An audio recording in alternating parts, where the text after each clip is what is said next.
Good evening and welcome from Super League HQ. Hopefully everyone can see all the relevant areas of the screen and everyone can, most importantly, hear me and my co-commentator for the evening, defending champion Ian Edwards of Northern Burn. How are you, pal? I'm good, mate, thanks. Yeah, you all right? Hello, everybody. I'm very well, thank you very much. So here we are, game week 6, and you find yourself still unbeaten. 3 wins and 2 draws from your opening 5. What have you thought to the opening part of the season? Yeah, I think the opening part of the season is really just building yourself a little bit of a foundation, isn't it? I mean, if you think that we've got 26 games to play, so your first half a dozen games have got to be just giving yourself that little bit of a bed to position yourself. So can't complain at that, as I guess probably most of the sort of top 6-7 sides will be thinking the same. Absolutely, and I've alluded to it a few times that defending a title is harder than winning it. How have you found the pressure of that? No, I don't feel as much pressure. I think winning it, I mean, depends if you put the pressure on yourself, which I guess I probably should be doing, but I'm not. I think it kind of gives you a bit of a luxury of being able to relax a bit, knowing that you've been there and that you've done it in a certain extent. Because I've been trying for so long to no avail, and then getting closer the last couple of seasons and kind of choking, that actually finally getting the star on the badge, it took a whole lot of pressure off. I don't feel as though this season's like a free hit, but I do feel as though I've got the luxury of not having to stress about it so much. On the other hand, I'm going for it as best I can and try to make the best fist of it that I can, hence the transfer business that I've done, and hence the consistency in team selection and setup as well. So yeah, a little bit of both, but yeah, maybe I should be putting a little bit more pressure on me, but that'll probably come as the season wears on. Well, I would like to thank you nonetheless in advance for joining me this evening. I couldn't think of a better way to end my birthday weekend than spending the next 90 minutes or so in your company discussing the greatest online football content there is anywhere in the world. Thank you everyone in the chat for your messages over the last couple of days, whether asking how my injury is doing or just checking that I'd had a nice birthday. I did. It was lovely. Although I'm getting a bit old for these 3 a.m. finishes, I'm not going to lie. Obviously, your game's going to be last, Ian, but which games, I know we were discussing it off air, but which games in particular are standing out for you tonight? Well, yeah, the one that's kind of stood out for me, as I mentioned to you, when Swan posted the predictions and we looked at how Churchtown Haggis was 7 away, 7 home, 7 the draw. That one kind of makes that one a little bit interesting. Haggis, who seemed to have had a decent start to the season, and I mentioned earlier again, I was a little bit surprised that, considering it felt such a good start, they're actually outside the top 6. Seemed a little strange, although I mean Ian's got them playing pretty well. We all know that Ian's very good at picking decent staff, whether it be Rocks, Tato, now he's got Alf on board, who seems to be adding value as well. Yeah. And then on the other hand, we've got Dimble, who has gone, I believe when he posted his team, he's gone narrow for the night, so adds another little bit of spice to the to that match. So that one stands out for me. And then for the quality of the team that Hools have got versus the little bit of a mini resurgence that Loco have had, that one maybe looks like a decent game as well. And then obviously we look at Spartak, Sloths, Devils, which everyone's probably anticipating an 8-goal thriller, and we're probably going to get a 0-0. So yeah, loads of good games tonight. Well, is there one in particular you would like to start with, or do we go randomly generated? Well, the randomly generated things works well so far, hasn't it? So I guess as long as it doesn't throw up Northern Burn versus Gazelles, I guess we roll with it, do we? Let's do it. Let's see what happens. And it gives us the game you were just mentioning, Sloths versus Devils, to kick things off. Sloths, who didn't make any amendments to the squad with the reserve changes allowed, but they have made changes up top tonight. All three players from last time out replaced, and we go with Raul Mantores and Kavanaghi up front. Last time out, they had the obviously the defeat to yourselves, but a lot of people gave them credit for their sort of never say die attitude, and they certainly tested you, didn't they? They did. I mean, I think sometimes it's a dangerous thing to go just toe to toe with Sloths, but they're a difficult side to contain. So, you sort of look at Rob sometimes as being the league's Kevin Keegan, don't you? And he comes out with the attitude of we're just going to score more than you. So to actually outscore them is really pleasing. We don't put. We win our fair share of games, but we don't put three past many teams. So it was particularly pleasing, yeah. Excellent. Well, let's see what the Devils have had to do. We know they're missing Nesta. We know they're missing Mpenza. But when you see this team, it's still loaded with quality, isn't it? Yeah, I think people mention Devils in kind of the same breath as my team. I think probably where the Devils probably have the edge is if I'm missing one or two guys, it shows in the starting 11, whereas I do think that Swindon Devils have got one or two guys to bring in. Ayal as a great substitute for Nesta.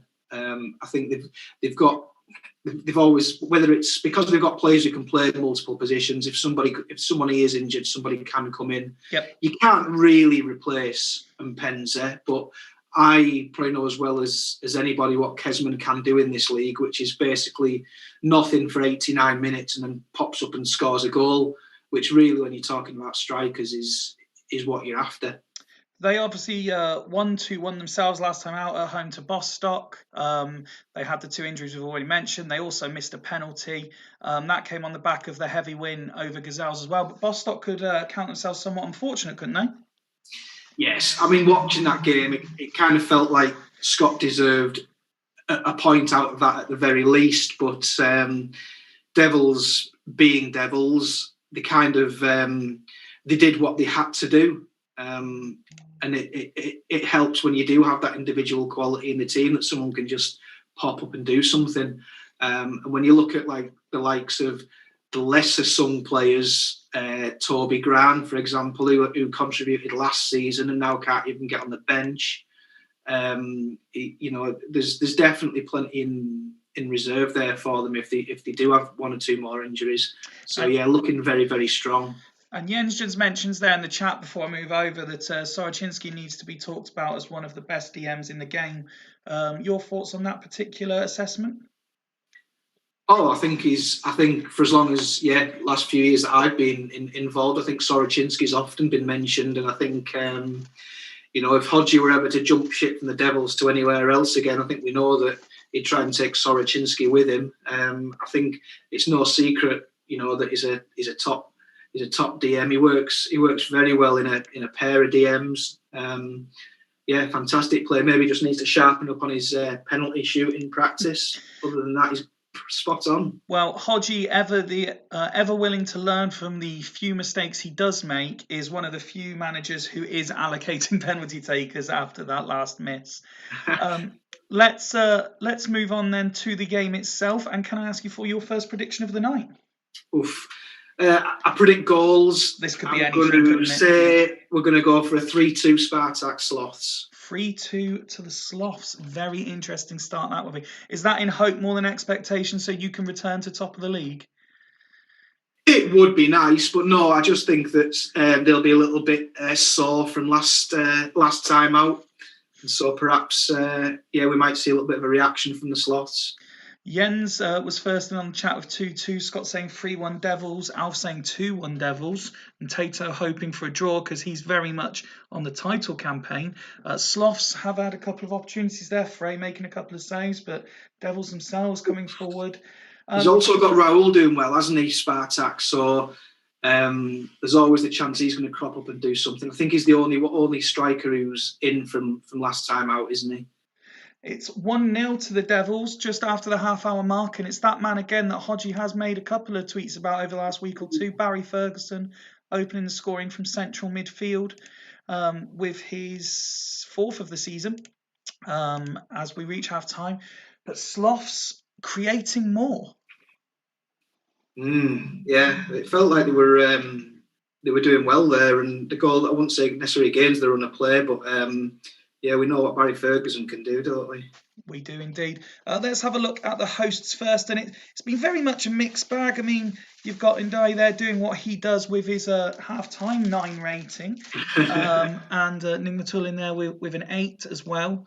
But then you've got, you look at Babiaro, Parfanov, Simone, all rating 6s, and the attackers have been involved. They've just not been clinical enough, have they? No, I mean, it's probably going to bite me in the arse, but I think as massive a fan as I am of Kavanaghi on certain versions of Champ, I don't think he should be anywhere near the Super League, let alone starting for the Sloths. Not when you've got the likes of Pizarro on the bench, who he brought on for the second half last week, didn't he? So I'll be amazed if we don't see Pizarro for the second half. Greaves saying the Sloths wing backs are terrible, but Hodgie pointing out the headers. I presume he's looking specifically at Ndai 5 out of 5 1. Yeah, we talk about Ndai, don't we, quite a lot as being a bit of a stat stealer. Everyone around him pretty much does nothing because he's doing everything, which, if you were to take him out of the equation, you might find that 2 guys in and around that area would have 7s or 8s. But he's so dominant that the guys around him don't need to do an awful lot, do they? And he's also won 9 out of 12 tackles as well. So although, like you're saying, he's something of a stat stealer, the reason he has that reputation is because he does back it up all the time, doesn't he? Oh, he does. Yeah, I think you don't need to play so many guys around him because he is so dominant. And obviously, his 25 passes, 22 completed as well. Yep. So every part of it, his contribution has been fantastic, yeah. And let's have a look then at the away side. I mentioned during the half that Frey seemed to make a few saves, and there he is rating a 9 as well. I don't know whether it's fair to suggest surprisingly, but when you consider that Sloths seem to be very much in it, you look at the individual player ratings, it's completely different. No one rating below a 7. Devils just ticking along nicely at the minute, aren't they? They are, although you look at maybe Soroczynski is doing he's maybe got one rating off because of the yellow, perhaps, but 9 tackles, 7-1-3 keys is a bit of a mini Ndai there, and you look at other guys around him who average even higher than him. So yeah, maybe the work that they're doing just has that touch of quality more, and that's maybe what's shown in the first half as to why they've got the edge. Well, I've not seen Rob in the chat, so we'll leave him. Hodgie has said as is, so we'll kick off the second half and see what changes, if anything. Sloths coming out quickest again, creating a chance or two, but Devils now playing their way back into it as we just passed the hour mark, looking for a second goal, but another chance missed. And we'll just start to slow it down now. Just over 15 minutes left to play. Frey again gets hold of a cross this time and instantly sets his side on the attack. Kuhl, Aymar, Dyer all getting involved. Seems to be quite end-to-end this, that no one's sort of dominating this half. They're both creating chances, it would seem.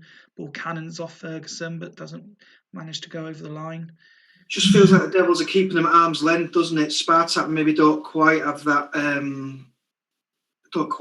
cutting edge. Here comes Raul, but again, not able to convert. Another chance missed there by Sloths as we move into the final 10. Looks like they're trying to get into positions, doesn't it? But like you say, just not quite clinical enough. And you just feel that if Devils get one more decent opportunity, they've got enough big-name players to take it. That's it. And you just wonder, like the likes of Kavanaghi, Mantoras, is it strong enough if you're going to be playing 3 up top there? Absolutely. 5 minutes being added on by the referee. And we've moved into those now. Very little happened, but here we go, 93rd minute. And it's an equaliser for Sloths. The drama never ceases to amaze in the Super League, and in injury time, where the referee found 5 minutes, and in the third of those, Mantouris equalises 4 sloths. I mean, it's a decent game over 90 minutes, that, isn't it? 18 shots created and 16 of those between the two sides. Look at those headers won by Spartak Sloths. Then against boys. He's certainly won that particular duel. All of the stats, really, with the exception of the headers, fairly similar tackles, fairly similar passes completed. You know, I'm looking, even offsides is virtually identical as well. So probably a draw, a fair result. Let's have a look. And the man we spoke about at half-time gets man of the match with his 10 out of 10 rating. 44 out of 50 passes completed, 8 out of 8 headers won, 14 out of 18 tackles won. He's showing Jens Jeremy's how to tackle, isn't he? Is what he's doing. And he ends up with a 10. I mean, yeah, crikey, he's just the big kid in the playground in amongst all the little kids, isn't he? Basically. Unbelievable. Yeah. But even if you look around, I mean, Materazzi rating a 9 there. He's won 7 out of 8 tackles, 5 of which were key. He won 5 out of 5 headers, 3 of which were key. He wasn't messing around either. No, I mean, every player pretty much has really just jumped up second half, haven't they? You compare that to how they came in at the first half. So yeah, I mean, we say that he's not in the chat, Rob, but I guess he was in the dressing room giving them what for, because they've responded. There was a discussion a couple of game weeks ago after a similar result that Haggis did.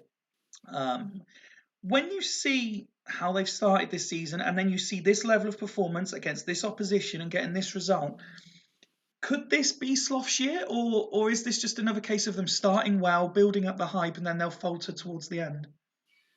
Oh, I mean, we all expect Rob to fall towards the end, don't we? I mean, I don't have too many worries about his team from middle to back. I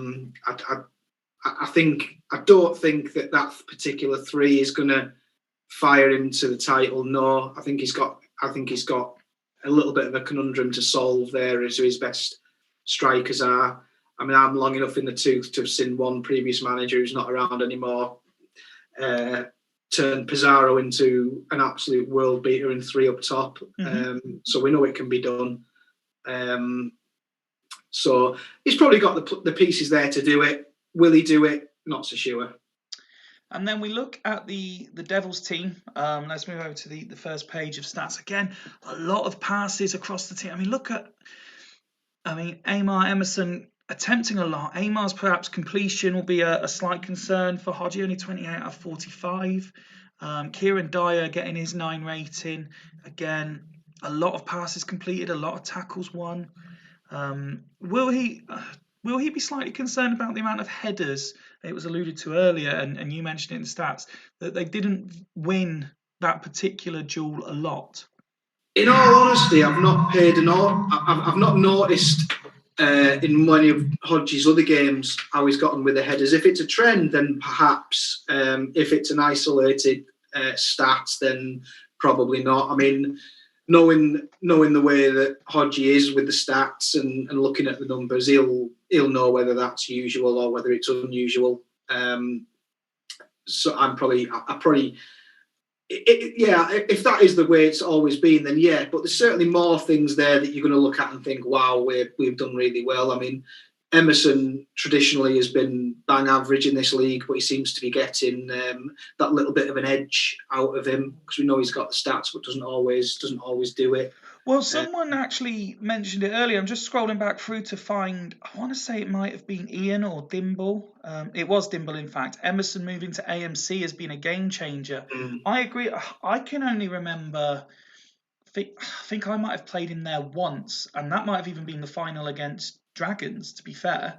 I generally played him a lot further back when I was in charge. But yeah, Hodgie's done it last few games now, and he's been superb.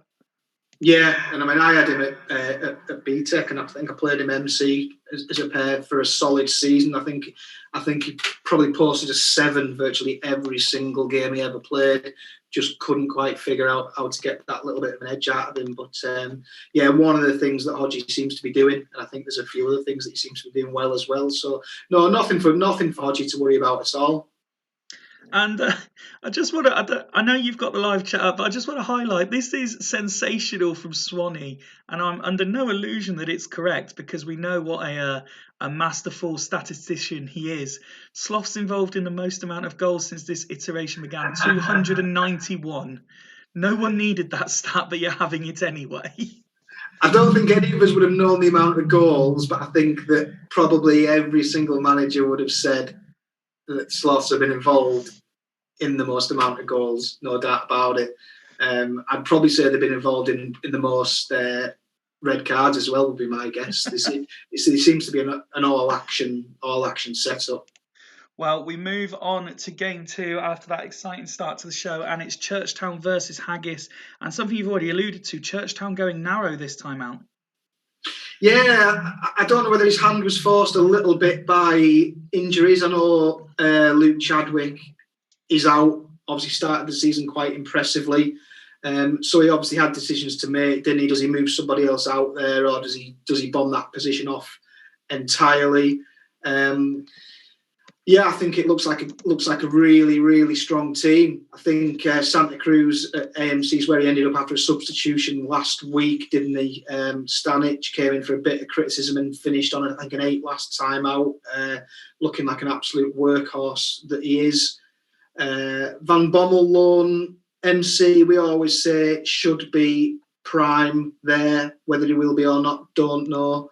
And Tomasi, being one of the best in that position, should give Pauve and Sean Davis license to go forward and make a contribution with those arrows. Yeah, and, I like it a lot. And Dimble, one of the managers who not only utilised the option to make a couple of reserve changes, but is actually using those reserve changes as well to an extent anyway. He made 2 squad alterations, and both Barsom, who came in for Luke Chadwick, as you already alluded to, and Hussein, who doesn't really get much of a look in the Super League these days. But we've all, for those of us long enough in the tooth and been around for long enough, can remember years gone by where he had 1 or 2 magic seasons as well. Yeah, I think I'd forgotten he was actually in the league, Dario was saying, because when we were looking for out league strikers, I think I'd asked you for a screenshot, didn't I? And then I remembered he was already at somewhere. So it's nice to see him back in there. I mean, Agba Barson, I don't know, if I could respond to that with a GIF, it'd be Alan Partridge shrugging his shoulders, I guess. Not too fussed about that one.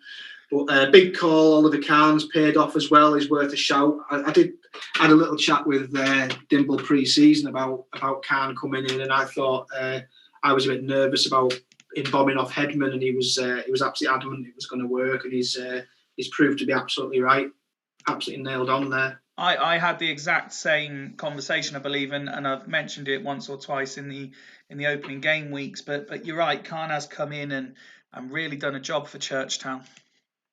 Yeah, that's it still looks as good as ever, doesn't he? As well. I mean, we know, like, there'll be no surprise when he does throw a 5 in, but I guess he's going to come back with a 9 the next week. So, which I guess was Dimble's thoughts all along, really. Absolutely. Let's have a look then at the Haggis lineup.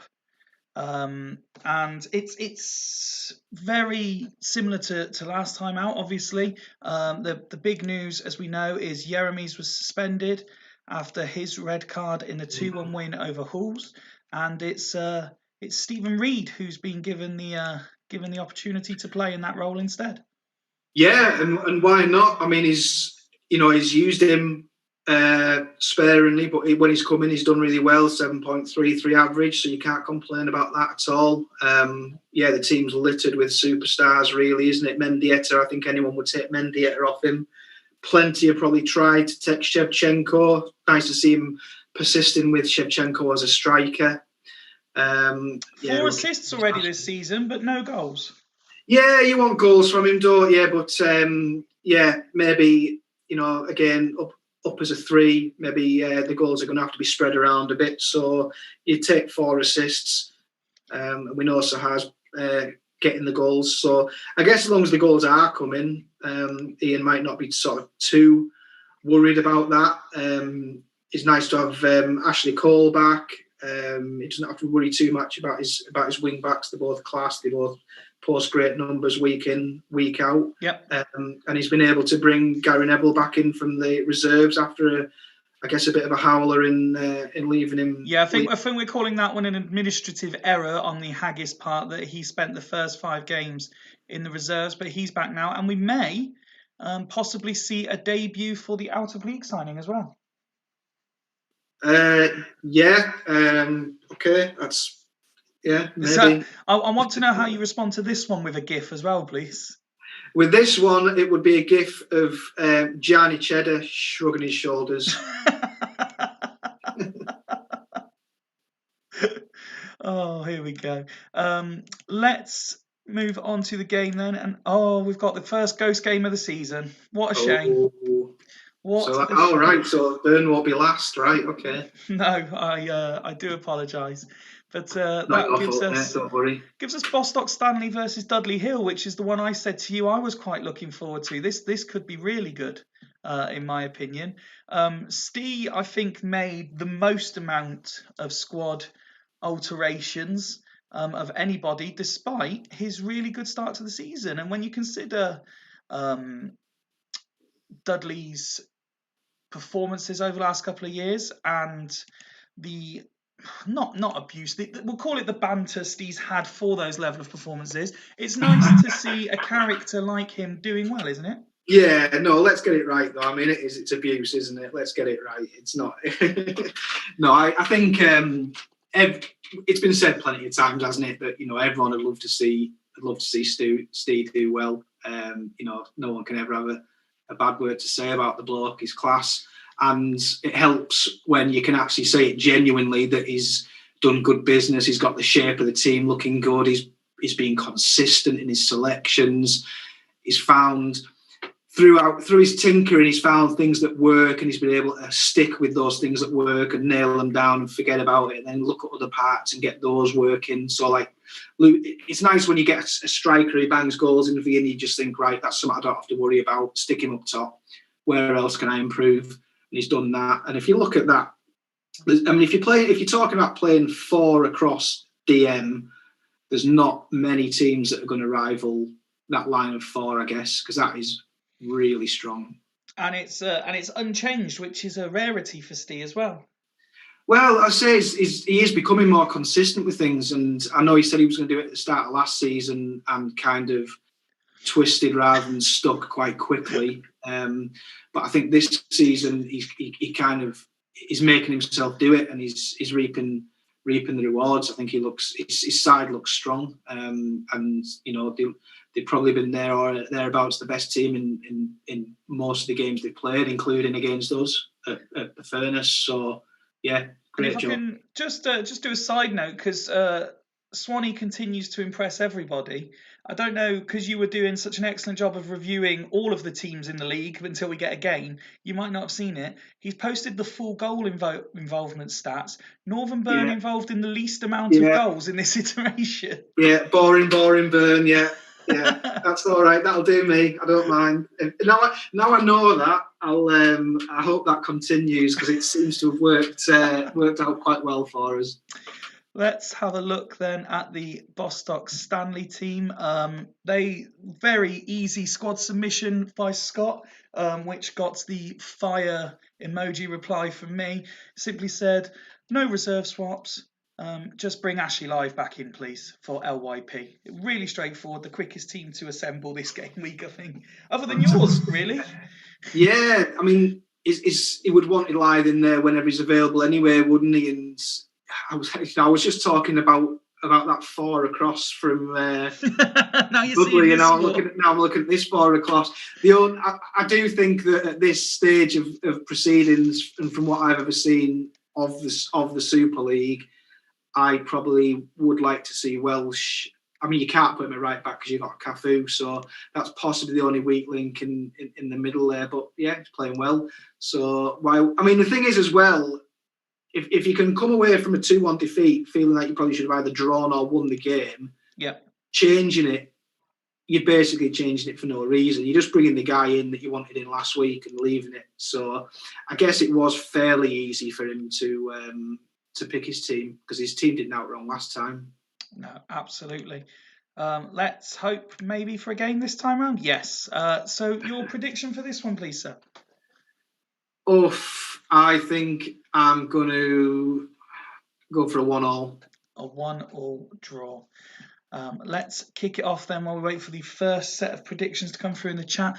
Dudley seemed to have set off like a train in this one, but failing to convert the first of those few chances. But there's Loco with his 5th of the season, impressing again this year already. He's going to be a contender for the top goal scorer, that's for sure. Yes, absolutely. And Steve's good start continues, but you never rule Bostock out, as you say, with the likes of Cafu and Zé Roberto supplying Anelka and company. But we have reached half time, and let's just have a quick look. Look at the stats there. Both created 3, both only 1 on target, but Dudley have converted theirs and Bostock didn't. Yeah, so happy with that, Steve. I mean, we always allude to Dudley Hill as being an away team. But they've generally been an away team who just pick up some results on a really unimpressive season this time around when they are looking impressive. Can be no surprise when they are coming away with something. I mean, the general match stats looked fairly average by Super League comparisons, so I'm just having a look here through the Bostock one, seeing what we could pick out. And actually live, is he maybe getting a harsh 6 rating there? I mean, 9 out of 12 passes complete, 2 out of 4 tackles won, 3 out of 4 headers won, only a 6. It's been a bit of an uneventful game, hasn't it? I don't think anyone has done particularly much. I mean, he can only make as many tackles as comes his way. I guess he's made half his tackles, but even 4 attempted isn't a huge amount, is it? Especially when the boss posts that he's going to be tackling for fun tonight. So, but did we notice? We noticed in the last match, didn't we? There was a massive markup on average rate in second half. So we know it only takes one team to catch fire, and this could all change. It's been a quiet first half, hasn't it? Really. Scott already going unchanged despite being behind. Let's have a quick look at what Dudley are, and I've seen Jens has already said to Steve that he's impressed again. So I think that's probably a fair assessment of their season as a whole. Luca Toni obviously standing out because he's the one getting the goals again. But, I mean, look at Zanetti. You mentioned that wall of 4, Zanetti there with his 8 rating at half-time being one of 2 players. Maldini continues to prove that age is just a number. Absolutely, yeah. I mean, I guess it's more of a feeling that you get with Dudley this time round, isn't it? I mean, last season in this position, you would just feel like, are they going to hold out or not? Whereas this time round, it's a general feeling. You just seem that little bit stronger, and they just seem made of that more sturdy stuff. Ryan already taking full credit for any success Dudley have because of the end of season friendly that he took charge of. Scott predicting a 90th minute equaliser. Both managers keeping it as is. So let's kick off the second half and see what happens. And it's 2-0, and it is Zanetti with his first ever goal for Dudley. So we're certainly not getting a 1-1. But maybe Silvestri will still score a 90th minute equaliser. But Bostock need to score 1 first before that can become a reality. And it certainly seems like the home team are now dominating. Wow, that flew by with nothing happening at all. Are Dudley going to see this out, or will we have late drama? No, no late drama at all. Dudley Hill. Fantastic result for Dudley. Absolutely fantastic result for Dudley. Again, look at that. Scott's got to be questioning what's happening here, because he's very much in it, if not the better team again, and got absolutely nothing out of it. It can go that way if you can, and sometimes you've got to ride it out, because you can have 5 or 6 games. We've all been there, where you feel like you've been the better team and you've picked up next to nothing for best part of half a dozen games. And you don't know whether you want to change something because you feel maybe something just needs changing for your fortune to be changing, or whether you just stick with it because you have been the better side in games. But sometimes it's a gut feeling, and that's what I was saying to you earlier. Sometimes, you're watching Dudley this time, and your gut feeling is just they seem that little bit sterner. And I mean, yeah, Andre's let Bostock down there really a little bit, which, considering how Scott, when he first joined at Chudley Cannons, kind of plucked him out of obscurity, and he's never let him down. That a 5 for Andre really does stand out there. Well, I'm interested in what happens now, because I seem to recall sort of halfway to back end of last season, Andre did this and he got dropped. And Scott said he fit, like, that was it. It was time to move on from Andre now. And then all of a sudden he came back in and, like you said, just wouldn't let him down again. But now he's got that 5. Is Scott going to do an instant reaction and say, no, that's it? I must admit, I don't remember it being Wiachowski that was the second in line though either. Did he not have the Greek? Is it Elefropoulos?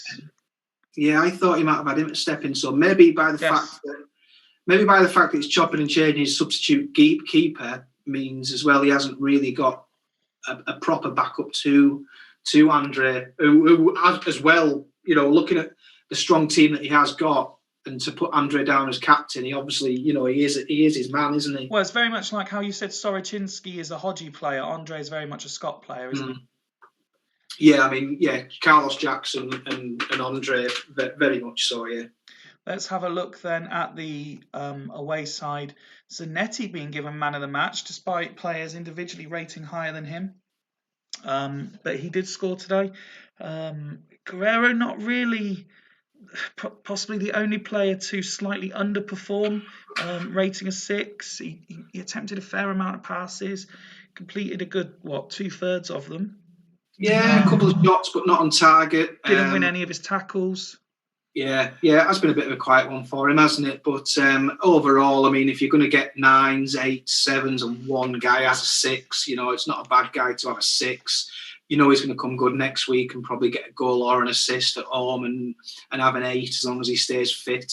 And we mentioned, obviously, you spoke at length there about Andre. Completely different story for the Dudley keeper this time round.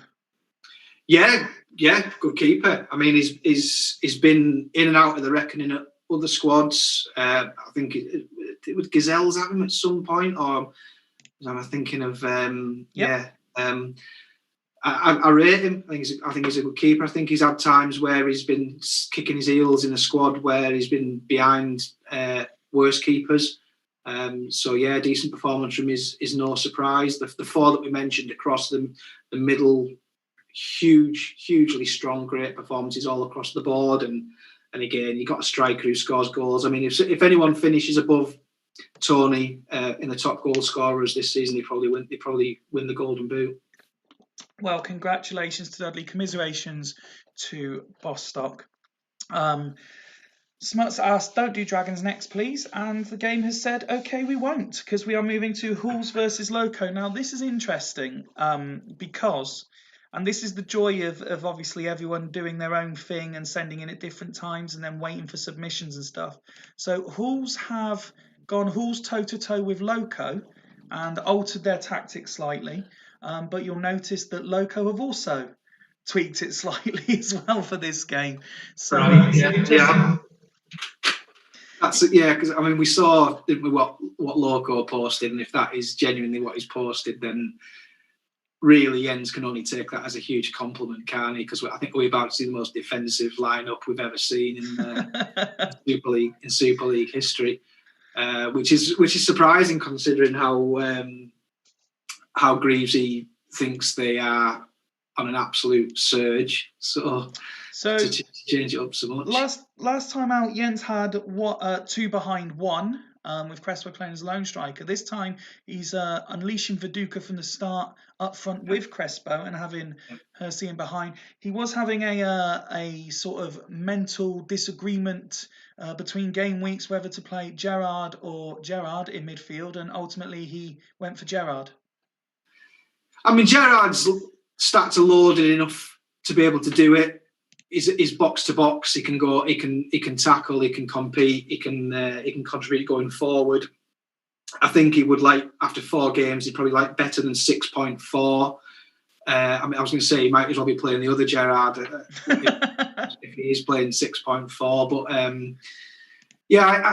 I think he can do it on his own. But yeah, Milevski and Vogel looking there together behind him afford him the opportunity to be able to go and do that job. We've seen that Hersey in various positions as well can contribute really well. I guess I don't know what's the story behind Turan not getting in the team behind Baldini's. This is something I'm not really too clued up on here. How Turan doesn't get in the team. Well, Baldini. Oh, sorry, that's the wrong player. Baldini. Obviously, he hasn't featured yet since he was signed. So it's obviously there's a particular. I know without going into detail because it's something we're not allowed to disclose. There's a particular area of the tactic that Jens wanted to be certain of. So I'm presuming it's something he feels Baldini is better at. Okay, right. That'd be interesting to see. I mean, I think. So yeah, he's putting in the chat now. Turan's been dropped. Needs to get his focus back. He's been shy. Okay, that's interesting. Might have to keep an eye on that situation. But yeah, it's a great strong squad. I think 2 up top because he's got to look for a solution to the Crespo situation, hasn't he? I mean, not many managers. We've all tried. Not many managers have really got much out of Crespo. Maybe putting him up there with big Mark Viduka. It might just focus Crespo on what type of striker he is, getting on the end of whatever Viduka can knock down for him, perhaps. Let's see. Well, let's have a look then at what Loco have gone with, and you were interested to see. This is how it looks. It's the Locomotive Tsunami. Crikey! I mean, obviously you take those arrows, and everyone's is further forward, but you look at the starting positions, and it does kind of look properly defensive. I mean, no doubt he's got plenty of instructions going on there to both team and individual to get those forward. Obviously, pinning his hopes on Montella being back as a 1, getting those goals we know that he can get when he does that. I like Donati, Scholes coming on and contributing last time out, changing the game, if I remember rightly. Deserves his place. So, yeah, I mean, strong players. It's a little bit of a surprise maybe that now he looks like he's turned a corner, that he hasn't stuck with what's got him there. But like we always say, Greavesy knows what he's doing. Obviously, it's a change of tactic, but are you surprised that, given that his new signing scored on debut, that he's not been afforded the opportunity to start again and he's been dropped to the bench? Well, if you are going to put almost your entire team behind the ball, you're not going to be playing 2 up top, are you? And you're not going to drop Montella. So, yeah, I mean, I'm surprised in the sense that he scored. But if if he was keeping the same setup, which I would have expected him to do, that's what surprises me. But if he's not keeping that setup, then he can't play. Well, we've arrived at kickoff for Hools Vikings versus Locomotive Boston, and can I ask for your prediction, please, sir? I like Crespo and Viduka, so I'm going to say Hools by 2 clear goals. Hools by 2 is the prediction by our co-commentator this evening, and well, it looked like Loco had started quickly, but now there is a barrage of Hools attacks, and we're only 10 minutes in. Can they score with this dominance? And it is Loco and it is Montella with his 5th of the season who opens the scoring. And Montella very quickly from 20 yards out doubles the lead. And now a lot of pressure on Hools. And Hools missed 1 or 2 opportunities there as Loco go in search of a third. The Tsunami has certainly caught Hools off guard here. And it's a red card for Mr. Reliable Sol Campbell. It goes from bad to worse just before half-time. As Jens predicted 0-1, it's already 0-2. But now we are going to see what Baldini is made of, aren't we? Given that he is 2 goals down, are you expecting Baldini to be one at the back, or are you expecting him to drop someone into damage limitation? Well, I mean, looking at those ratings, you could take anyone off, couldn't you? So no, I'd probably revert to taking one of the strikers off and bringing Turan on, who should have been starting in the first place. Well, we'll give. I imagine we'll need to give Jens 2 minutes, 1 minute to finish throwing stuff around the room, and then 1 minute to decide what he's actually going to do. He's going one at the back. He's going one at the back. He's going for it. A lot of respect for that, Jens. Let's see what Baldini is made of in the Super League then, as we kick off, going in search of halftime. Can they pull one back before halftime? No, is the answer. But they have been creating. They've created just as many. It's just Loco. Every time it's on target, it's in the net. Yeah, Montella's a game changer, isn't he? You know, he's a fantastic lone striker. Is Montella the striker that everyone thinks Crespo should be? I think Crespo is like that. He's like that bad boy that all the girls want to tame and whatever. We all think we can do something. we all think we can do something with Crespo, don't we? And no one's ever managed it. I feel a bit for Jens in a sense, because he had two strikers in the same ilk, didn't he? Van Nistelrooy and Crespo. Which one do you get rid of? Because they both failed to deliver on season upon season in this league. There was probably almost an argument for getting rid of the pair of them, in all honesty. Starting again. Yeah, but yeah, I feel for him there, because he's. You look at his team haven't turned up for him. They're not playing for him, and yet, you know, it's even stats wise, but they're just lacking the quality. And what Loco are doing, they're doing it just with that little bit more quality, aren't they? Well, he's making a double change, and he's doing Gerrard for Gerrard. And bringing the big Norwegian on. And the big Torre Andre Flo is coming. So he's going two big men up top. It's the older Rangers Celtic connection as well. Yes. Always going for all three changes. I can only think of once in Super League history that this has been done, that all three changes have been made. Well, obviously stating the obvious without wanting to tempt fate, but yeah, praying for no injuries for Hools. or further red cards. Well, yeah, obviously, yeah. Because he can't even alter it then. But all three changes locked in. Let's have a look at Loco, and it's despite the general match stats being even, that the scoreline and the performance ratings are a lot more pleasant reading for Greavesy, aren't they? They are, yeah. And I'm sure, are we going to get a message in the chat in a moment saying leave as is, surely, because, you know, despite me thinking that, you know, Hools are going to win this by 2 clear, his team hasn't put a foot wrong. Everyone's performing outstanding. One defender on a 6, because he's probably had not a great deal to do. 1 tackle to make, fair enough, hasn't made it. So yeah, if Hools are going to win this by 2 clear goals, we're in for a hell of a second half. As expected, Greavesy doing his best Ian impression by saying "as is, please." So we kick off the second half. Hools 2 goals down, 1 man down. As a pop star once said, things can only get better, surely. Absolutely.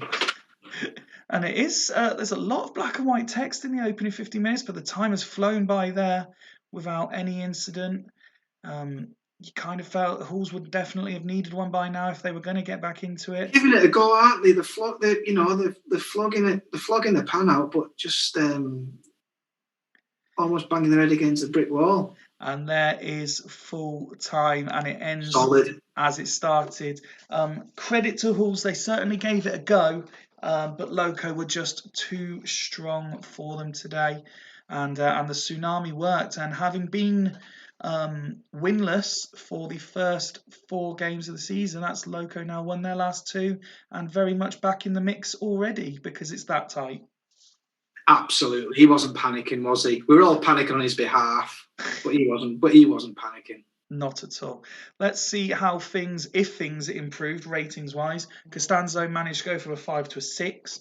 It's the first thing I noticed there. Milewski, you pointed him out pre-match. He's still rated a 9 despite his team's failures throughout. He still doesn't get man of the match. Nothing's gone for him, has it? Absolutely nothing. Flo had almost no involvement, although he did have 2 of the shots and 1 of them on target. Gerrard, compared to Gerrard, maybe slightly more effective, but very little difference between the 2 in terms of their 2 lots of 45 minutes. Yeah, I mean, I guess with that 4 across the middle going forward, and you're one in the middle, you are asking him to do a lot, and he is going to get drowned out. I guess if Steven Gerrard can't do it, then I guess Gerrard wasn't really going to make too many inroads either. And I mean, yeah, the numbers there are pretty small, aren't they? Apart from Malevski's 63 passes completed, and him and Vogel with over 117 passes between them, 99 completed. Crikey, to me, to you. Chuckle Brothers at DMC. Well, I'm sure that will certainly have an impact when we have a look at the individual players' stats at the end of the night. Let's have a look at Loco, and it is the man who scored both goals that got man of the match. 7s and 8s throughout as well. The rest of the squad. It's generally a sort of solid team performance. There wasn't take obviously Montella's 2 goals aside. Everyone just sort of did their bit without anyone overly excelling, didn't they? Balanced, isn't it? Everyone's had a touch of the ball. Everyone's done their job. Everyone's put their foot in, made a tackle. They've all made over half the tackles. Mm-hmm. I guess they've all probably won over half the headers. I mean, it was a good setup. Fair play to them. I mean, I don't see that setup being played every single week, but it's one to add to the cannon to know that you can dig it back out when you need it. Absolutely. Greavesy suggesting there that Scholes was a beast today. So let's have a look at him in particular. 15 out of 19 completed passes, 8 out of 12 tackles won. Didn't win any headers, but then again, he's only about 4'6", so he's not likely to. Yeah, he got an assist though. Did get his assist as well, yeah. Yeah, for someone who can't tackle, 12 tackles, 8 completed, yeah. 2 of them key as well. Yeah, absolutely. Yeah, I mean, I got that one completely wrong. That's about as wrong as I've ever got anything in this league. I believe that is also. Oh no, I thought that might have been Hools' first defeat of the season, but no, they had the. Of course, they had the one previous, didn't they?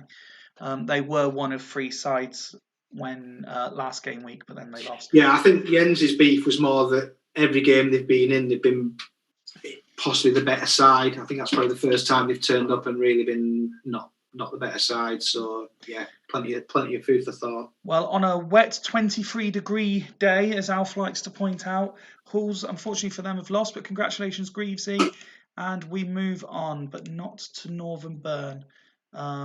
So, do you want to go to Dragons or Fulchester?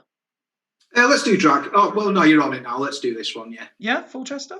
Yeah, why not? It's a big game. No worries. The management duo ummed and ahed at length for this one, and decided that Trezeguet would replace Owen up front.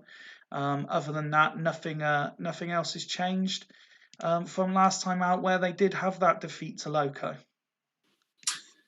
Yeah, I think they've been a bit unfortunate, haven't they, Fulchester? I think both the manager and the director of football have mentioned that they've looked very, very strong. I mean, if you compare them to last season, they've actually possibly started the season off even stronger than they did last season, but results haven't gone their way.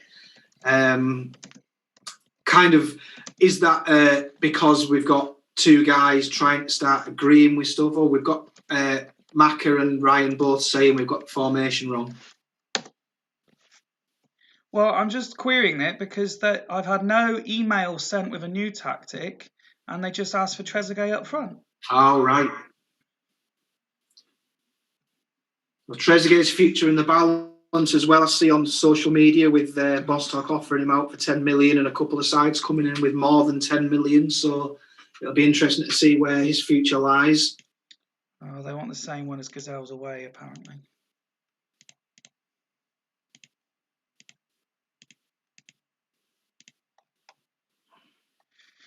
Fulchester.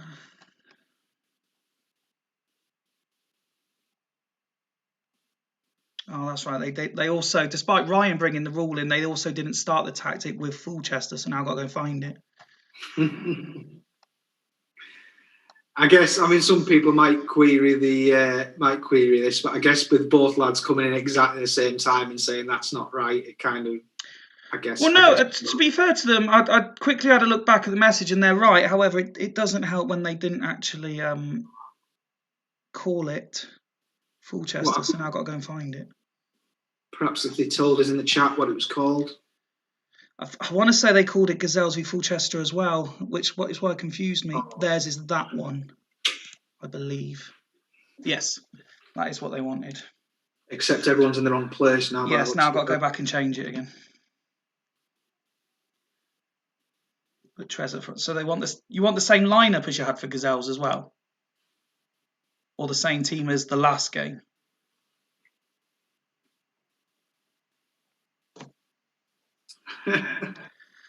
Oh, it's always fun. Maybe not leaving it to the last minute to submit would also help, but I'm not casting aspersions on a former chairman who would have had all these beefs himself, and a manager who, if we're doing quote marks, sorry, I forgot. But there we go. I'm not that petty to be pulling these things up if we're going to do quote marks. No, and I don't know where you go from here. How are you going to put the team in? Well, just in front of everyone live on air. So no, I mean, not sure. It's same team and tactics as Gazelles. Oh, fucking hell, that means I've got to remember this now. That's what I mean. Buffon, Yepes, Curtis. I'm never going to remember more than one at a time. Buffon, Yepes, Curtis. Butt, Giggs, Beckham, Veron, Costa. Butt, Giggs, Beckham, Veron, where's Costa? There he is. And then the only change is Trezeguet up front. I remember that much. Nedved, Ronaldo, Trezeguet. Nedved, Ronaldo, Trezeguet. There we go. It's interesting to see a lone player with such a pivotal role in the team. And then the subs were Molina, Biscan, Prutton. Molina, Biscan, Prutton, and Owen. There we go. So that's how Fulchester are lining up tonight. Completely different to how it was advertised. Well, I mean, yeah, strong. Very, very strong, isn't it? You look at across the middle, amazing. Ronaldo, AMC has done a cracking job there. You know, everyone's tried him as a striker. No one talks about him as being a top striker on this game, but they've got him firing at AMC, similar to in sort of an Henry style situation. Nedved, absolutely fantastic. Yepes, stick him in there, and again, don't worry about him. And Curtis seems to have seen Juice Valharan off, which is impressive. They've got the best keeper in the Super League, and Nicky Butt can just patrol that hole there and not let anything pass, do Jens Jeremy numbers and more. Yeah, and that's without even talking about Veron, crikey. Fantastic team. Let's have a look then at what Leddersford have put together, which I'm 99% sure now that is probably going to be inaccurate somewhere. But they're the most affected team, I would say, this week in terms of injuries. To an extent, anyway. I mean, Perry is on the injury list, but he's not featured too much. Ekiog, on the other hand, has featured more prominently, and Etzebury is still out as well. Castillo came in last time to make his debut, but only lasted 45 minutes because of fitness. I want to say it was possibly Duggan mentioned 2 games ago that he was expecting the Ronaldinho backward arrow to come back, and there it is. Good shout, yeah. I mean, it's something that worked for him, isn't it? So why not? And he's got some good players there, hasn't he? He's got a good team. I think he would have been not so bothered about the Ekiog injury or the Perry injury, but not both injuries at the same time. So it'll be interesting to see how Eric Addo gets on at centre half, given that I guess a lot of guys would probably prefer to see him at DMC. I don't. Nicky Franco, has he done much yet? I mean, I know he's not been given an awful lot of chance, but last couple of games he's been having a bit of a sniff. Maybe this could be a time for him to link up with Ronaldinho and show what he's capable of. Petkov, who he got from me, seems to be able to post decent numbers wherever he plays. I think Petkov, I won't be surprised. I mean, there's no way that Swan's going to have such stats, but when you look at certain players, how many different positions have they played in? Petkov's got to be up there in the I think I alluded to it towards the back end of last season. He seemed to have played in about 8 different positions already. To think that he's only really penciled in to play 2 positions, and I'm sure he's played 5 or 6 since he's been at Leddersford, and been used very well in a lot of those positions. So, if anyone can get anything out of Van Nistelrooy, I'm sure it's Dan. Well, I was just going to say, Van Nistelrooy, yes, is the one player. But if we just quickly talk about Nikiforenko, having a Mr. Reliable, another Dan player, if you like Petkov in there, do you think that's going to be the key to unlocking Nikiforenko's potential? I think, if I'm honest, unlocking Nikiforenko's potential is playing him a bit further forward for a start. I wouldn't be playing him there personally. I'd be playing him at AMC, but he perhaps can do it from there. We know he's got absolutely awful attributes, visible attributes this time out, but it's a lot of us would have still took a punt, and obviously Dan's the one who did take a punt. I'm sure we will see his name involved and maybe contributions in the next few games. And maybe just needs a little bit of football. Well, now that we've sorted all the lineups and made sure that the right tactics are being played, can I ask you for your score prediction for this one, please? If this was Fulchester away, I'd say a Fulchester win for sure. But Fulchester at home, I never think they're as strong at home. I'm going to say it's a 2-2 draw. 2-2 draw. Well, let's kick this one off then and see if you are correct. There's been plenty of drama before we'd even kicked the ball, so let's hope the game lives up to it. Mac has said he's definitely finishing bottom of the predictions this week. I think I got the first one right and absolutely everything else. Veron with his first of the season opens the scoring. Ado pick up a yellow card there for the away side, and Kivu as well. That puts the defenders under pressure. Ronaldo making an attempt but failing to score. Fulchester looking for a second, but not to be before half time. Veron with the only goal of the game, and Leddersford creating nothing again. That's a concern. All blue, isn't it? It was all blue. Very much so. Yeah, he's got a lot. He's got a lot of thinking to do, hasn't he? I guess Dan. His season hasn't begun as the last one ended. Given that he also had that window to turn it into more of his own team, so a bit of a head scratcher. And as he's just mentioned in the chat, awful. I wouldn't go that far, but yeah, it's not been great. The defenders pulling in decent ratings for Fulchester, so that would suggest that Leddersford are attempting to come forward. They're just not able to get as far as actually creating anything. When you look at Curtis and Yepes there, and Nicky Butt as well. Yeah, just doing what they need to do, aren't they? I mean, that's what Fulchester have pretty much done over the seasons. They generally just do what they need to do. Just strong players, just keeping the other team at arm's length and edging away. Capable of putting the ball in the back at any time with the quality they've got. But yeah, nothing fantastic. But the game hasn't been fantastic, has it, really? No, not at all. The management team are confirming that Trezeguet, after everything is now coming off, and Michael Owen returns to the pitch. Standard striker change for Macca. Let's have a look at Leddersford. And it's one of those where you're pretty much looking at it again and thinking there's a case for most people to maybe be being brought off.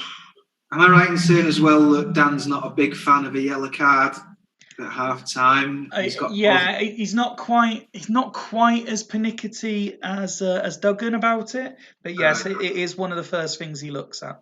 Yeah, and he's got 2. He can obviously only bring 1 off. One's his captain on a 5 with Wes Brown on the bench. It wouldn't surprise me also if he was looking at Nikiforenko rating a 6 and dropped as low down as 86% and maybe considering him as well. Yeah, and he's brought Alex in from Dudley Hill, so he's an option. I mean, Inzaghi possibly should be in that team anyway, but I mean, I guess that's the one bright thing you can say about the situation. They've got a pretty strong bench. I don't know. Other than that, not an awful lot you can say when your star performer, Eric Addo, 7 7 tackles, 6 completed, 4 key. So he's obviously keeping Fulchester at bay. So we've got Nicky Ferenko being replaced by Inzaghi and Ronaldinho dropping into midfield. Right, and Inzaghi being asked to go backwards for the first time in his career. Well, yes, he's certainly got two strikers who aren't well known for tracking back, that's for sure. I mean, a comment was made in the earlier game. Montella put in a hell of a lot of tackles. I can't say that I'd suggest that's the expected case of Van Nistelrooy or Inzaghi. No, definitely not. No. But I mean, the one thing you expect from Van Nistelrooy normally just is those goals, but he just hasn't been contributing them on this save, has he? And, you know, it's another manager trying to get it out of him, and it's another manager failing to at the moment. You can still only see this game really going one way, and there you go. Fulchester have doubled the lead through Nedved, and now they're in search of a third. That chance goes wasted by Ronaldo, I believe it was, just past the hour mark. It's still very Fulchester dominated. Leddersford just cannot get a foothold in this game. Yeah, they look absolutely imperious, don't they? I mean, the guys did say in the chat last game week that the experiment was over, and they've certainly gone back to business here tonight, approaching full time. It still looks more likely like Fulchester will get a third than Leddersford will even get one, but it has ended 2-0. Leddersford have created absolutely nothing in 90 minutes. Wow, and you've got Ronaldinho in the team. And you have those zeros. Wow. That is a scarily good performance by Fulchester, who, and with everything considered, Nicky Butt again, Mr. Fulchester, has got man of the match for his 10 out of 10 rating. That is frightening, isn't he? He's everything. He's everything that Macca ever said that he was. Curtis again rating a 9. He's been very impressive since his run of games. I mean, 7.4. I was actually expecting a bit higher. That 9 will certainly improve that rating. As I mentioned earlier, if you can see, if you've got a quality centre back like Yusuf Al-Harran, and you can bring John Curtis in and see him off, then yeah, I mean, you know he's doing well for you. Jens saying up the redraft. I'm sure right now Macca is not looking for a redraft while his side are pulling out performances like that. Let's have a look at Leddersford away. I mean, Taibbi comes out with some credit with his 9. He saved a lot of shots there, didn't he? I mean, Kivu, I don't think I've ever seen him get a 4. And I can't remember seeing a Leddersford player get a 4 since Dan's been in charge. No, it's not what you want from your leader and your captain, is it? If you're looking for someone to set an example, 4 is not the example that you want. He's put 7 tackles in. He's only made 1 of them for half his headers. He's misplaced half his passes. But then again, he was under the cosh, and the damage is done before you get to that part of the pitch, isn't it? Because they were absolutely dominant. And Swan very quickly in with the stat there. Not a nice one, but that's the first 0 for shots this season and only the 6th since the start of this iteration. Still manager of the season for last year, though. I found that saying in the chat as well. Didn't even win a throw-in. 22 free kicks, though. Fantastic. I am more than certain that it will be better next time out for Leddersford. They will not perform that badly again, and I think you just chalk that one off sometimes, don't you? I mean, me and you have both been in the situation where we've seen these zeros before, haven't we? Yeah, maybe. I maybe not as bad as that. I've normally been blessed with, apart from when I first joined, normally been blessed with a better squad than probably what Leddersford have got. So, yeah, maybe not. But he will turn it round. We know what he's capable of, Dan. We've already seen him prove himself. He's got nothing to prove in this league. Sorry, I'm just laughing. I can see Mike Savage saying you hardly want to be calling for an assistant manager out, Smuts. That just tickled me.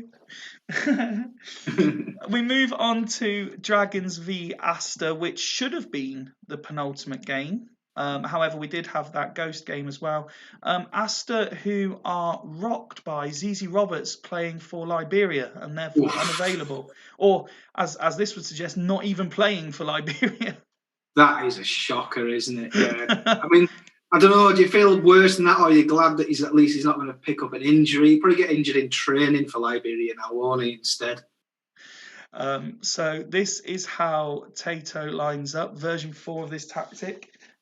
Lee Chun-So is the interesting inclusion. I know Tato was very much considering Henry, but he's decided no, he can take some time and think about his position from the bench, and Lee Chun-So starts tonight. Scally continues to play that central pivotal role, but it's Joey Johnson, I think. I mean, look at that 8.2 rating. Yeah, he's someone that probably a lot of managers in the past have tried to get off other guys. We all know that Joey Johnson can do a great job in this league. He looks fantastic as well, doesn't he? He does. A little bit of a departure from what he played. It was the asymmetric, wasn't it, last week? I think that he played. I know he's a big fan of Lee Chun-So. He'd asked me for earlier on before he ended up getting him of his availability on the second try of getting him. He went there. He's a good player. I mean, I can't question Tato because everyone knows what a fantastic job he's done, but how Thierry Henry is not getting in that team is beyond me. I don't know what the rules are in the league regarding getting players back that you've sold, but if there's any deals if there's any deals left to be done, something could be maybe something could be worked out there. In fairness, he has featured in the first 5 games, and Tato's just not been happy with the output. Exactly. Yeah. We'll message me, Tato. We'll work something out. Let's have a look then. Given the bluster that Smuts is giving to Savage at the minute, let's see what Dragons have come up with for this game. That is right. No, I was slightly concerned. Van der Vaart comes in for Joe Cole, and Kluivert does return from injury, but after Moriente's performance last night, he only gets a place on the bench. Yeah, I mean, it's a big decision that the management team had to make, and you totally understand the decision they've gone with, don't you? I mean, as much as we all love Kluivert, that's probably what I would have done. I totally see where they've come from there. Absolutely, and it is a fantastic team, isn't it? It's a very, very strong team. Once they figure out where everyone should be in that team, it's probably as strong as anybody's. The new signing in this week, but he doesn't even get a place on the bench, so he'll have to wait a little bit longer. Zidane not in the squad either for this one. Can I ask you then, now you've seen both teams, for your prediction? Well, I mean, it looks like a home win all over it, doesn't it? So, yeah, maybe another 3-1. Another 3-1. Let's kick it off then and see if you are correct. Scally with a very early yellow card. First minute. Dragons creating first, but Rossini with his first ever goal for Astor has opened the scoring. Another player, and it's a yellow card. That looked like it might have been red for a moment there. Rossini, another one who's had previous in the Super League, but most times fails to live up to the hype. 3 minutes to be added on. We're well into that. Can Dragons equalise? No is the answer. A very even game, but Astor have the lead. Yeah, and Tato continues to do that cracking job that everyone talks about, don't they? I mean, I would not have said that they'd be 1-0 up at half time, but they're competing, they're winning more of the headers, they're winning slightly more of the tackles, passing's great, everyone seems to be performing. So yeah, Dragons need to pull the finger out. It'd be interesting to see whether Kluivert does. I was instantly going to say, you're expecting Kluivert to come on at this point because Morientes is failing to impress. I think I totally agree with putting Morientes in at the start, but if it hasn't gone well, and I'm not one for changes normally, but that seems like the change that does scream out to me. I would also be bringing Joe Cole in for Van der Vaart. I think I'd probably always have Cole ahead of Van der Vaart in that situation anyway. Interesting that those are the two changes from the team last time out, and you're suggesting that they're reverted back in. I mean, looking at it, that the midfield generally, Van der Vaart aside perhaps, certainly seem to be working hard and generally doing okay. I mean, you look at Gattuso there, and you've also got Said, Davids. Obviously, there's a certain expectation of play of his calibre. It is the two changes you suggested I've seen come through from Smuts. So Morientes off for Kluivert, Van der Vaart swapped with Joe Cole. Just checking that nothing else has come through. So how strong does that team look all of a sudden now?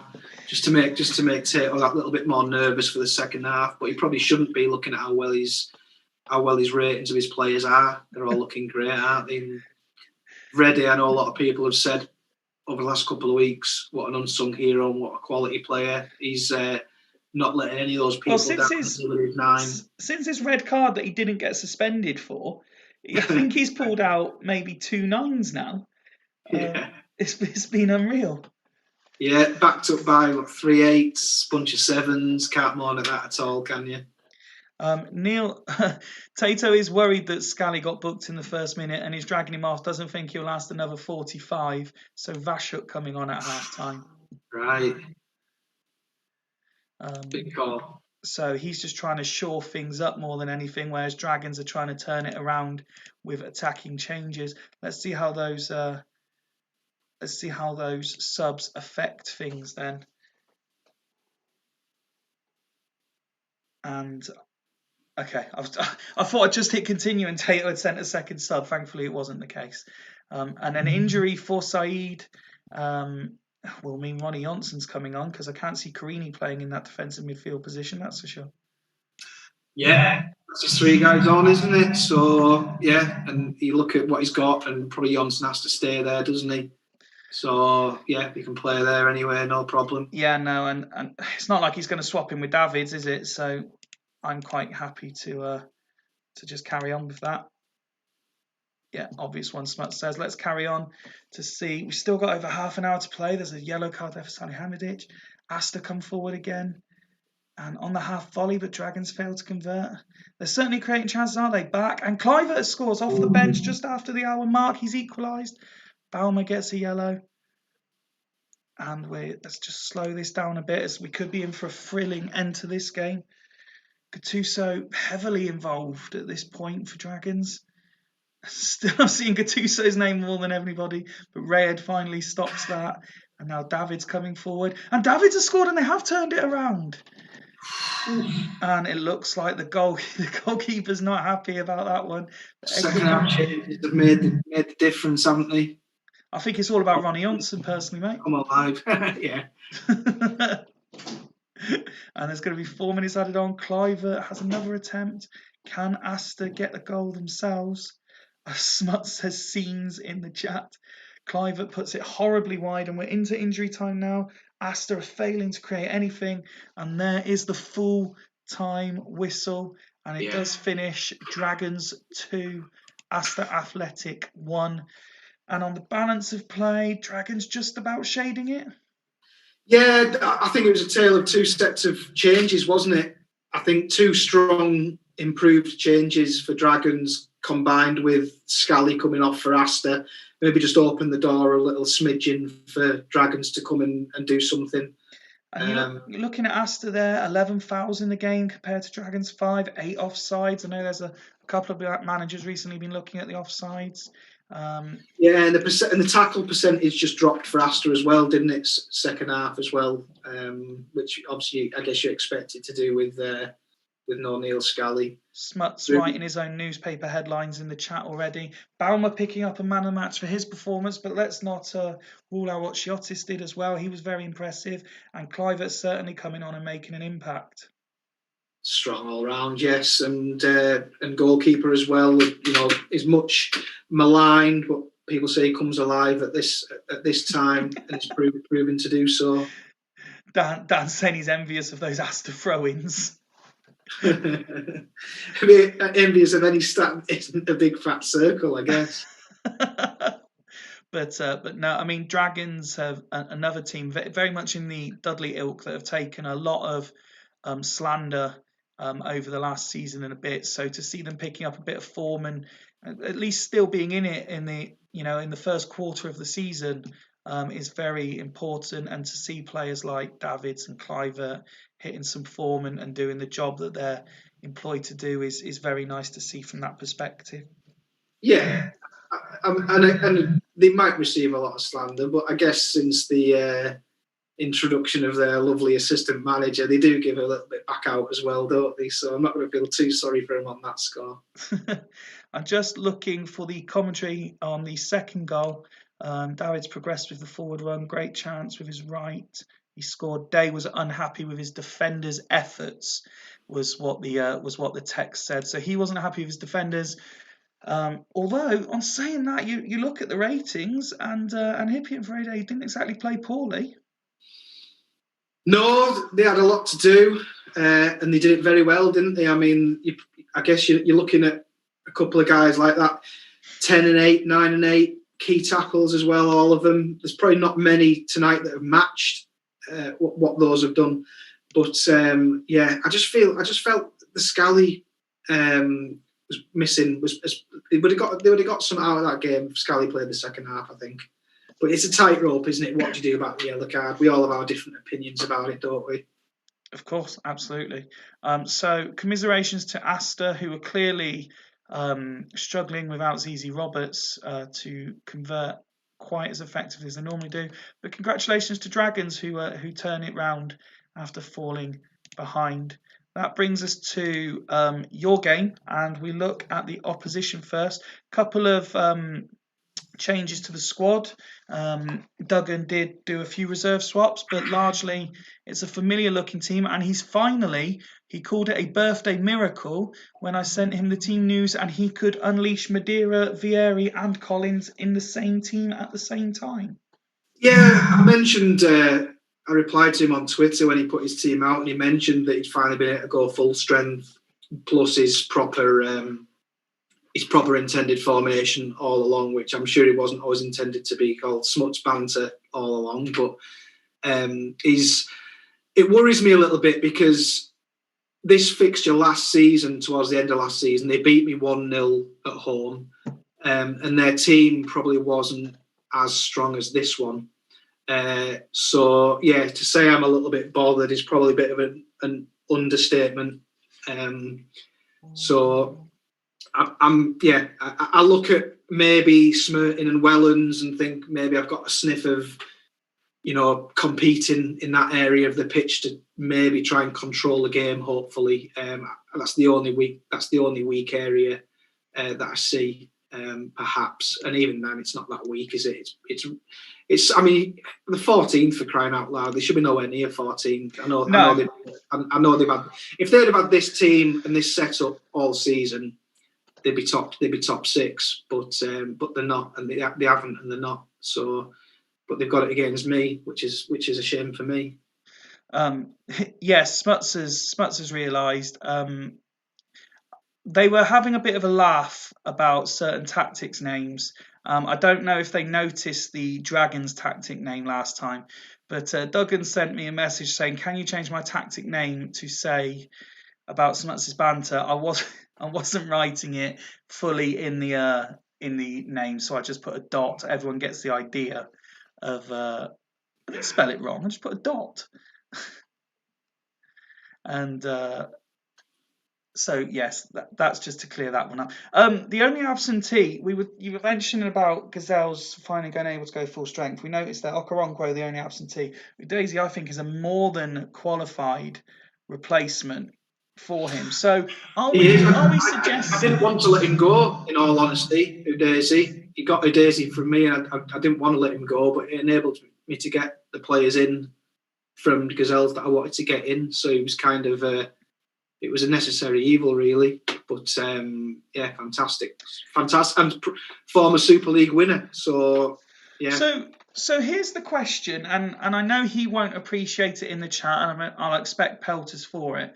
But if this is as close to full strength as we're going to see from any Gazelles team all season, are we saying realistically there's no excuses for not putting in a performance and potentially even getting a result, even though they are playing yourselves? Yeah, well, as I said, this fixture last season, they won this fixture last season with a weaker team than this. So Duggan will be sat at home quietly expecting something out of the game, no problem. Yeah, and I'm sat here loudly worried. The big news for Burn is the return of Totti.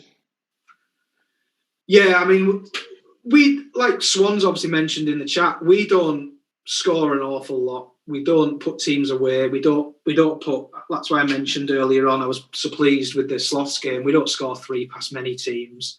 So we need assists, and without Totti, we don't create that much. Totti's our sort of main assist maker. And bit of a talisman, isn't he? Considering he is, if and while he's been out, Keane's the one who's had to pop forward and create the assists, but that's not what he's really in there for. So yeah, it is nice to have him back. I think the turnaround, and you've mentioned a few players in other games tonight. I think the turnaround of Totti, you've managed to completely rebuild his reputation, because he was very much in that list of players that everyone said they could turn it around, that they would get numbers out of him. But you finally managed to do it after many a Super League season where he's failed. Yeah, I must admit, I've never really. I think the odd managers had 1 or 2 decent games out of him, and I think Hodges had a little bit of joy out of him at times. I think I'm struggling to see. I'm sure there was another manager who had 1 or 2 decent games out of him, but he had to do it consistently. Him and Sigalko are the 2 difference makers for me, because no Super League manager's ever been able to get a consistent season out of either of them. So yeah, I'm quite sort of pleased with that. So we need him back to maybe get a bit of creativity flowing. And last year, obviously, where that turnaround started was his best output in terms of 5 goals and 6 assists. Yeah, and again, it doesn't seem like massive numbers, but then we don't concede that many as a rule. Therefore, anything we do create is generally a bonus. So, because we win games by small margins. Well, I know you're going to take your standing position, and you're almost certainly not going to put in a prediction. So I'll just say good luck to you, good luck to Duggan. Let's hope for an entertaining, what should have been conclusion, but penultimate game of the evening. So we kick off, and Burn goes straight on the attack. And Sigalko missing opportunity there, but there is the goal. It's Gustavo Lopez on 5 minutes. And Burn looking for a second quickly. Gazelle's trying to get a foothold in the game. Yellow card for Collins. A terrible header from a corner for Burn.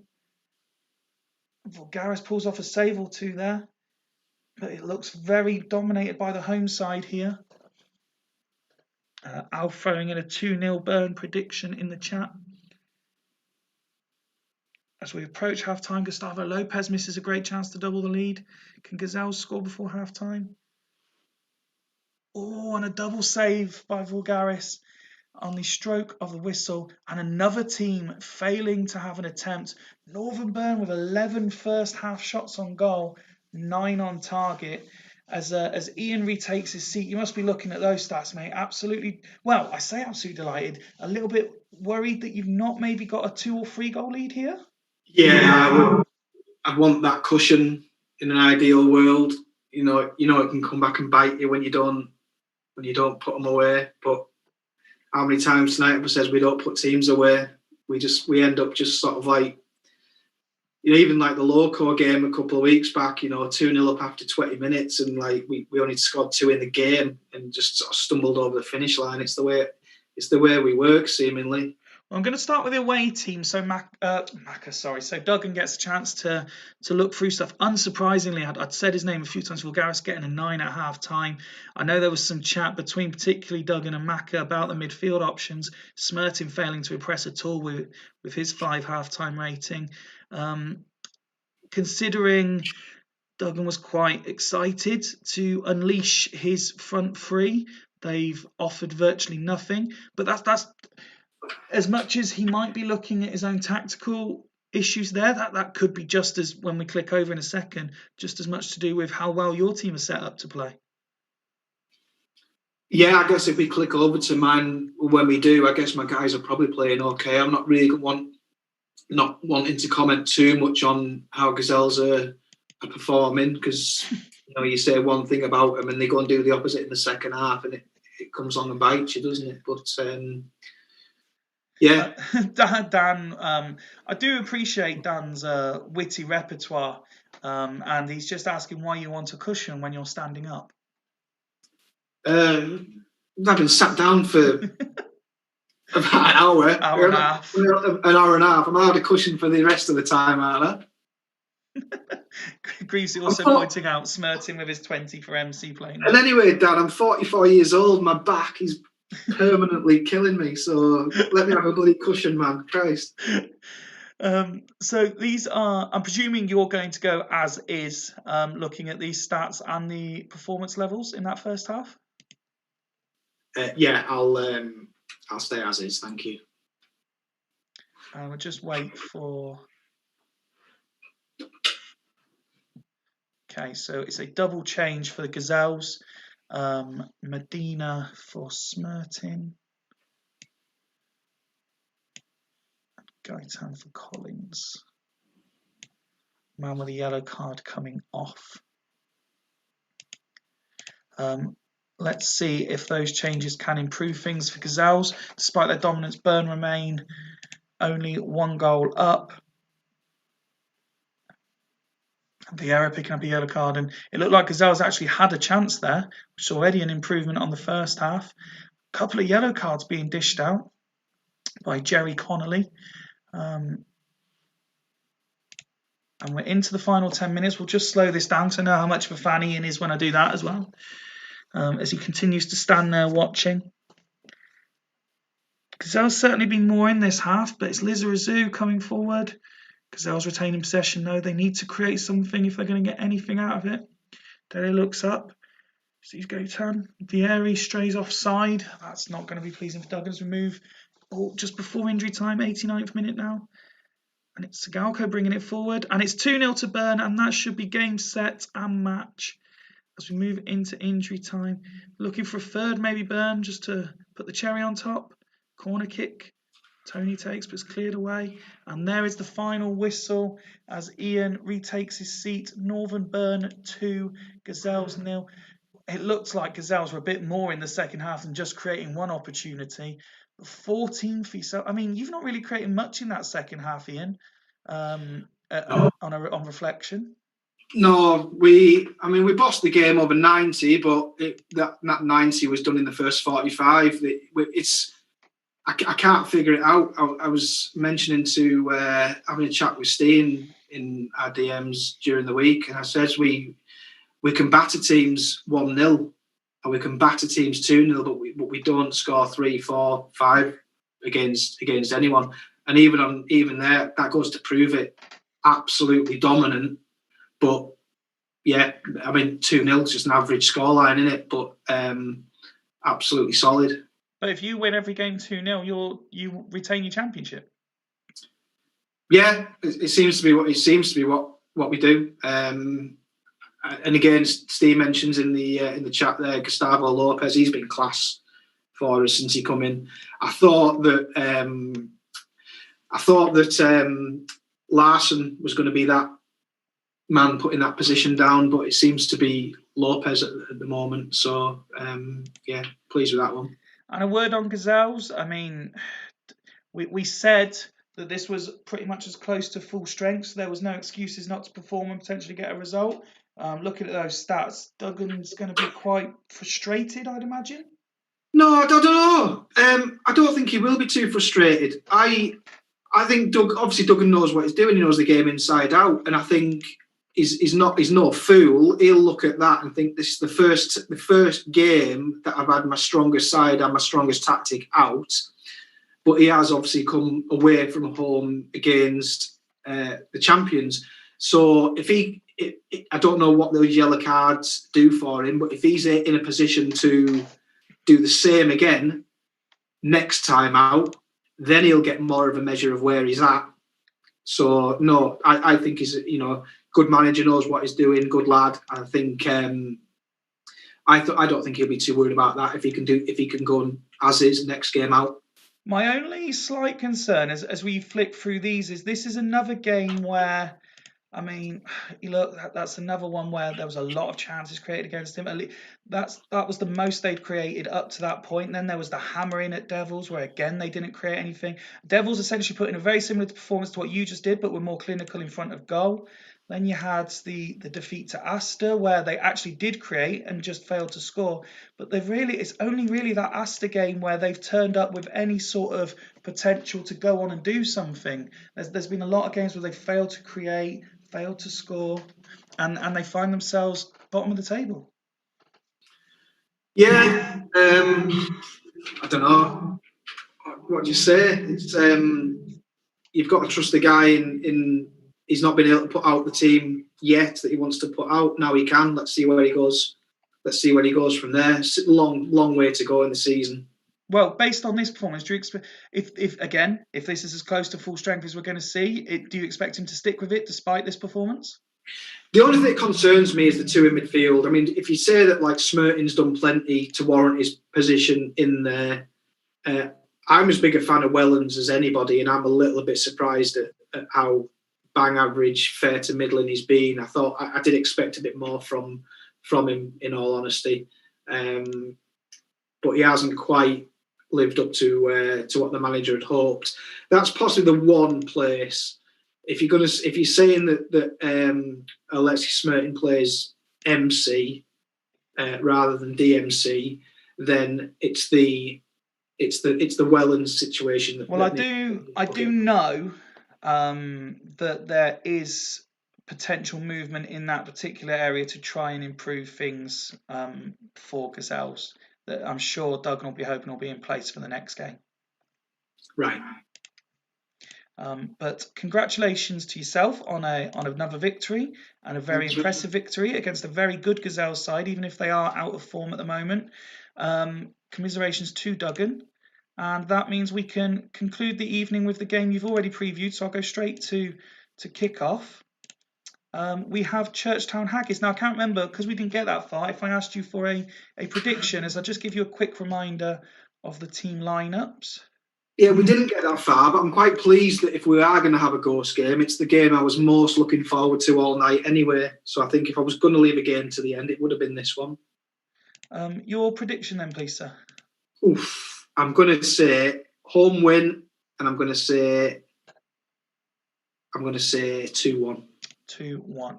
Let's kick it straight off then, because I know Jens is very interested in getting to bed. 10 minutes in, no goals, but Churchtown going forward, and now Haggis coming forward. Both teams very capable, and a lot of praise for the Churchtown lineup ahead of the game, so it'll be interesting to see how it performs. Yeah, everybody loved the introduction of the narrow. It's something we haven't really seen for a little while, isn't it? So it's a lot of people rooting for Dimble, I would have thought. Couple of yellow cards handed out, but not much else happening at the moment. But on the stroke of half time, Haggis have a chance, failed to convert. Well, that's better. It's a more even game. But Churchtown again, it seems every game week is the same story. Whenever they do create chances, they just fail to take them. Yeah, nothing on target. I mean, I don't know where they're shooting from. But yeah, it's been a little bit uninspired from them, hasn't it? Maybe it's going to take them 45 minutes to adjust to the new setup, perhaps. Oliver Kahn, you spoke about when we did preview it, continues to impress with his 8 rating. The shots are being taken by Raquelme and Stanic, so not Santa Cruz Elba had one of them, but not, as we saw, none on target. But at least it is the attacking players. So it's not like Van Bommel's just hitting them all from 40 yards away or anything.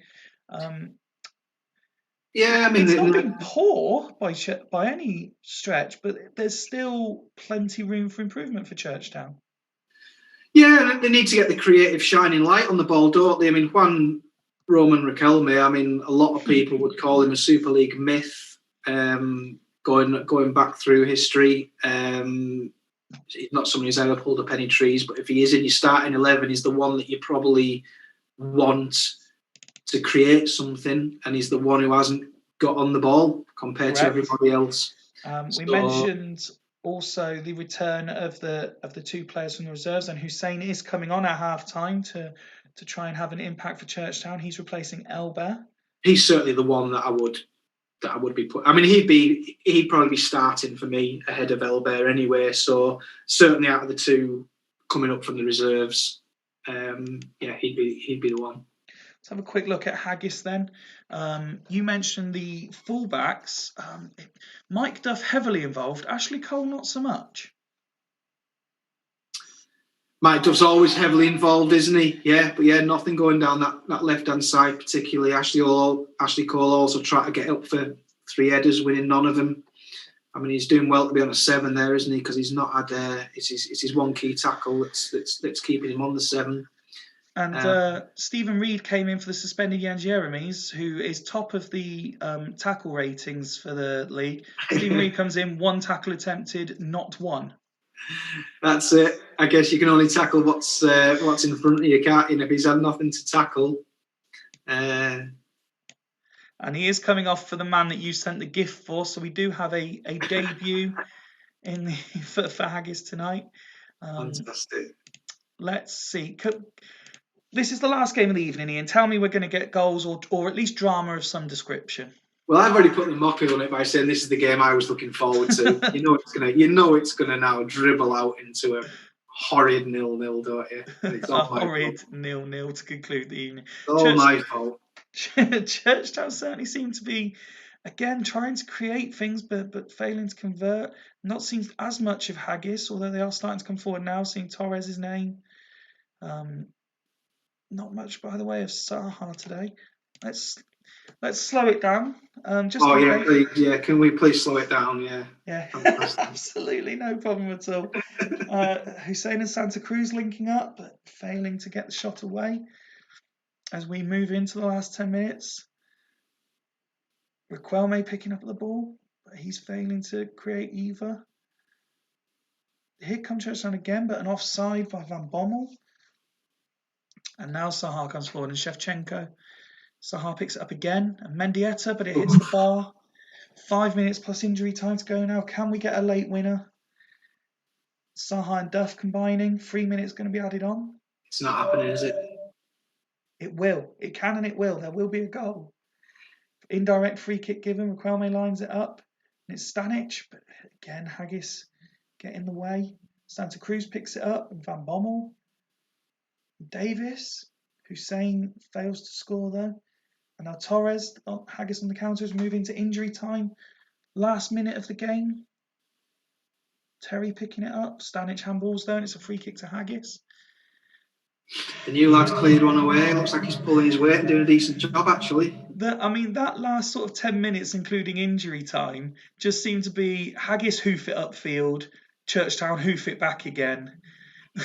Not much by the way of creativity or technique, but we conclude the evening with a 0-0 draw. I mean, Churchtown 7 shots on goal, but none on target in the whole game. Haggis 10, but only 4 on target. It's not really an advert for the Super League, that is it? It's not, and I don't think any of the managers would fight me on saying that neither team deserved to win it. I mean, either team could have lost it, but neither team deserved to win that one. I don't think. I think 0-0 is probably, it was destined, wasn't it? Hell of a lot of tackles put in by 3 players there. Mm-hmm. Tomasi, Beast, Terry, and Viali obviously playing really well. Hussein came on and was certainly an upgrade on Elbert and seemed to be an upgrade on Santa Cruz, who had the 90 as well. So that's one positive. But no, I mean, not even a shot off target, let alone a shot on target. They obviously haven't really got him in a scoring position, have they? Maybe if he'd have been on for the 90 minutes, perhaps. What can you say about that one? Maybe move on. And a sly dig there by Dan Megahorse, who I'm sure it wasn't really a dig, but just he's grateful for Dimble and Duggan keeping him off bottom of the table. Just reminding them. Let's have a look. Walter Samuel picking up man of the match for his performance for Haggis. Again, the debutant coming on and making an impression, rating an 8 for his 45 minutes. Yeah, we saw him make a couple of clearances towards the end there, didn't we? But I don't know how much pressure they were under at that point, but he's made a couple of tackles, so fair play to him. It's not the sort of game we want to waste too much time reviewing, because it was fairly drab, isn't it? It is. I mean, the one thing I guess I would say, I know plenty of people have mentioned Ian's transfer business over the summer, in particular in relation to mine. But Walter Samuel gets a man of the match there, and obviously he's had the other one of that deal pulling up plenty of trees at the start of this season. So there's plenty, and it's a point away from home. Haggis won't be too unhappy with that. So 6 teams tonight failing to score at all. No one's scoring more than 2 on the evening either. We had Bostock 0, Dudley 2, Churchtown 0, Haggis 0, Dragons 2, Astor 1, Fulchester 2, Leddersford 0, Hools 0, Loco 2, Burn 2, Gazelles 0, and Sloths 1, Devils 1. That leaves the league looking like this. You return to the top of the table with 14 points. Now the only side undefeated at this stage of the season. You must be fairly pleased with that, surely. Yeah, like I mentioned to you at the start when we sort of got going tonight, I think the first 6 games are really all about putting a little bit of a bed down for you to build on for the rest of the season. So yeah, to be in that position after 6 is nice. Going to lose some time, but to get 4 wins under your belt before you do it is what you're looking for. Devils a point further back now on 13. Interesting, they've conceded 10 goals. So they're the top goal scorers in the league with 15, but they've conceded 10, which is more than anyone else in the top 8 currently. And then Dudley and Fulchester 3 points further back. Astor a point behind them. Sloths making up the top 6 on goal difference. Dragons and Haggis also on 8 points as well. Loco already up to 7. Along with Bostock. So they're only a point outside.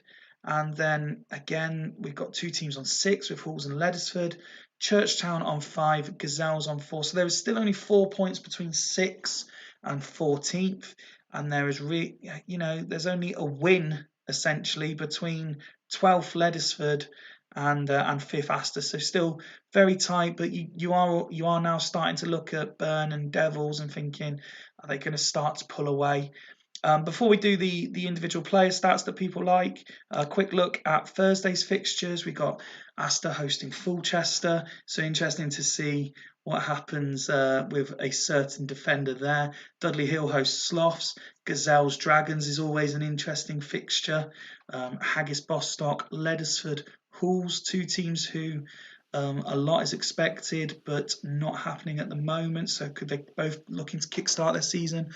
Loco Churchtown, and look at that bottom game. Devils versus Burn. Incredible. And I'm pleased to say, all being well, we can already announce the co-coms for Thursday, as I'm substituting one Ian for another, and Haggis Hunter's boss Ian should be joining me Thursday night to talk through those 7 fixtures. As I click through these player stats, I just thank you again for joining me tonight, Ian. Very much appreciated. As always, your comments are very interesting, very on point, and it's always nice. Enjoyed it, mate. Thank you. Always nice to hear from you. Paddy V up in 4th for you as your highest average rating. 3 Devils players in the top 5. Yeah, I worry for whoever's got to play them next time out. Montella currently one ahead of Tony in the top goal scorers charts.